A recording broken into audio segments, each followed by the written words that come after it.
Let me tell you something strange about silence in the spiritual age. We live in a world of instant communication. We can reach anyone, anywhere, at any time. We expect answers. We demand replies. And we live with a constant hum of connection. Yet, for people of faith, there is one connection that can fall utterly, terrifyingly silent.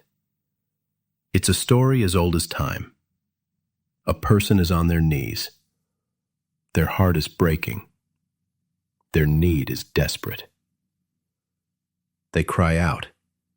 They plead. They bargain with God. And in return, nothing. A profound, deafening, holy silence. You may have felt this yourself. Maybe you are feeling it right now. And here's the question that echoes in that sacred quiet. Why? Why would a God defined by love, a God described as a father, a friend, a constant presence, choose to become completely silent when we need him most? It's easy to fall back on simple, painful answers. You don't have enough faith. There's unconfessed sin in your life. It's just a test. But that's not the full picture. Beneath the surface of that divine quiet, there is an entire theology at play. One that speaks volumes about the nature of faith, the journey of the soul, and a deeper kind of love that transcends easy answers. You see, for the mystics and saints throughout history, this silence was not an absence of God. It was a different form of his presence. It was the power to move a relationship beyond words and into a state of pure being. Because whether we admit it or not, our faith can subtly become a transaction. We pray, we perform, we are good, and in return, we expect blessings, answers, and comfort. We treat God like a divine provider, a cosmic vending machine. But when the silence comes, that entire transaction grinds to a halt. You are left with nothing but your faith itself.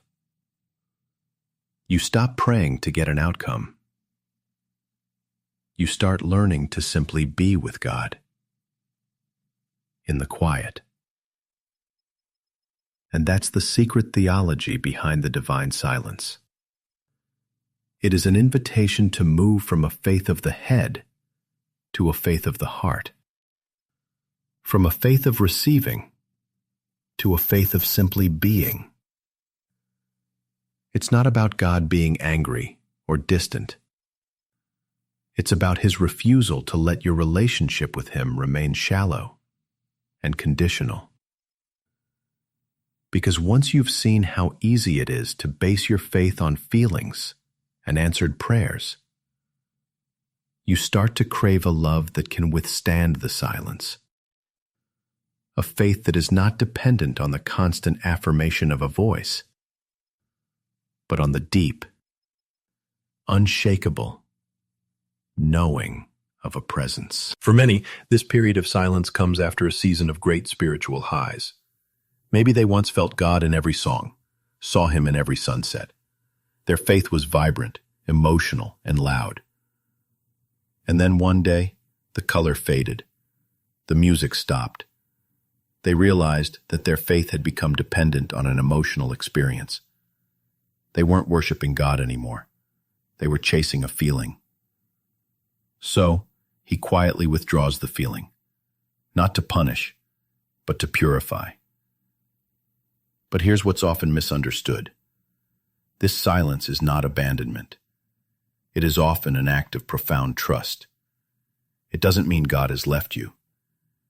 It often means he trusts you enough to stand on your own. It's the moment a loving parent lets go of the bicycle. The fall is terrifying. The silence of their encouraging voice is jarring. But it is the only way you will ever learn to ride. The silence is not a sign of his departure, but a sign that he believes you are ready for the next stage of the journey. There's a concept in Christian mysticism called the dark night of the soul.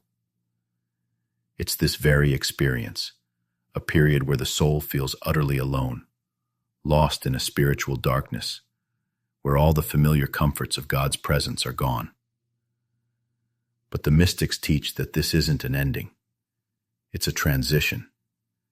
It's the soul being weaned off the milk of emotional consolation and learning to eat the solid food of a faith rooted in pure will and trust, even when there is no evidence and no feeling. And maybe that isn't a curse. Maybe it's a quiet, painful, beautiful gift.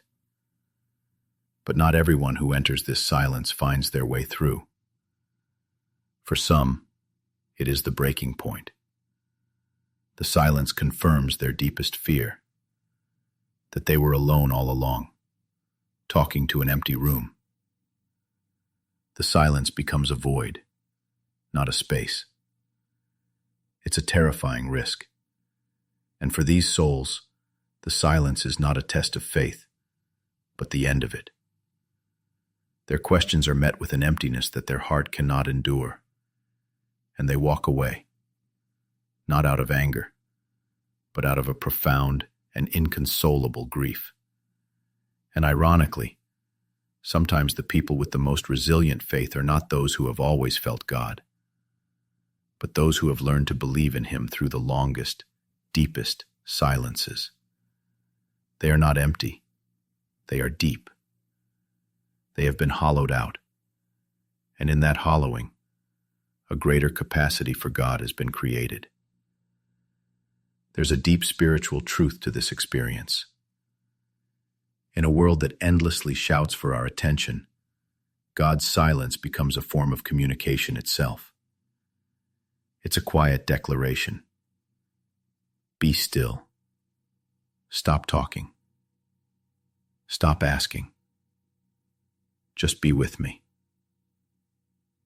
It's in that silence that we finally stop projecting our own needs and desires onto God and begin to actually hear the still, small voice that can only be heard when all our own noise has died down. When you have lived through a true dark night of the soul and come out the other side, you begin to understand that a faith that can't survive the silence isn't a faith worth having.